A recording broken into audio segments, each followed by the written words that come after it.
जरा डेअरिंग तयार करत होतो, थोडं बाहेर पण जाऊन आलो.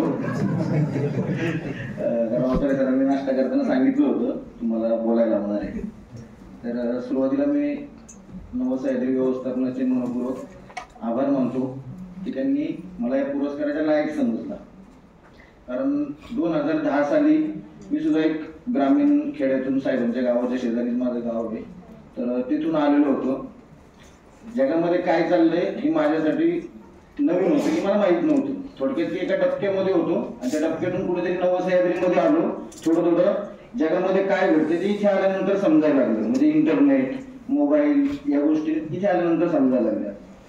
तर जो मला पुरस्कार मिळालाय, तुम्ही हा पुरस्कार माझा नाही समजणार, कारण पुरस्कार ज्यावेळेस घेतो आपण तर त्याच्या पाठीमागे खूप मोठी जबाबदारी असते आणि ती जबाबदारी आता माझ्यावरून पडलेली आहे.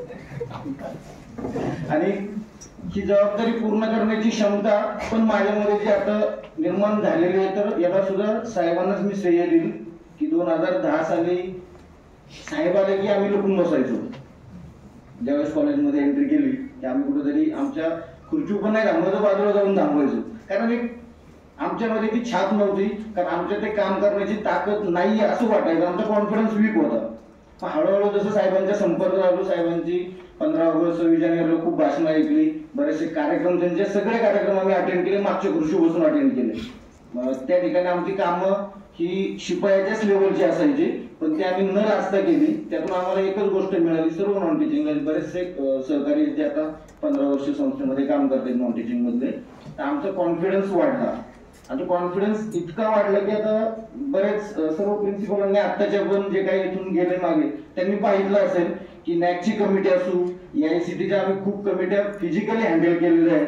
तर त्या कमिट्यांमध्ये पण प्रेझेंट होण्याची काय कॉन्फिडन्स होता तो आमच्यामध्ये आला.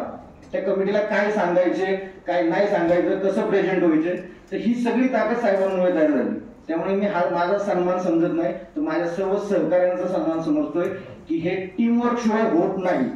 आज पांगारे या स्टेजवर दिसतोय, इथे उभा राहिलोय, याच्या पाठीमागे खूप मोठी टीम आहे. मी सिंगल नाहीये, त्यात साहेब माझ्या पाठीमागे आहे, माझे जे सहकारी आहेत, मला म्हणजे अकाउंट मध्ये साथ असते, माझे शिपाई, सर्वात मोठी ताकद आहे माझी की कुठलंही काम असो मला सांगितलं म्हणजे मी पूर्ण केलंय असं नाहीये. फ्रंटला मी आहे, पण माझ्या पाठीमागे जी टीम आहे, त्यामुळे हा सन्मान त्या टीमचा आहे. त्या टीमवर साठी टाळा लागतो.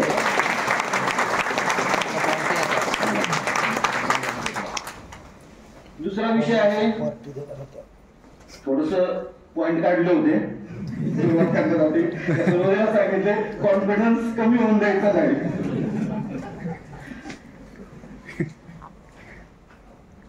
हा सन्मान मला अधिक जबाबदारीने काम करण्यासाठी प्रेरणा देत राहणार आहे. 15 वर्ष वाट पाहत होतो कधी या स्टेजवरती येऊन साहेबांच्या हस्ते. तसं साहेबांनी खूप पाठीवर थाप मारलेली आहे, चांगलेपणासाठी पण मारले, चुकल्यावर पण मारलेली आहे, त्याच्यावर पण उठलेले आहेत, असं काही नाही. पण आज जी ही थाप आहे ही प्रेमाची थाप आहे. आणि साहेबांना एक प्रॉमिस करू इच्छितो की 100% जोपर्यंत माझ्या त्याच्या सर्व क्षमता आहेत, मला अजून वाटत नाही की माझ्या मी सगळे क्षमता इथे वापरले, पण त्या सगळ्या क्षमता वापरण्याची ताकद ही साहेबांवर राहिलो माझ्यामध्ये 100% निर्माण होईल. आणि सर्वांना आश्वासित करतो की दरवर्षी नॉन टीचिंग मधून असे 4 8 पुरस्कार द्यावे लागतील, इथपर्यंत आम्ही सक्षम होऊ. धन्यवाद.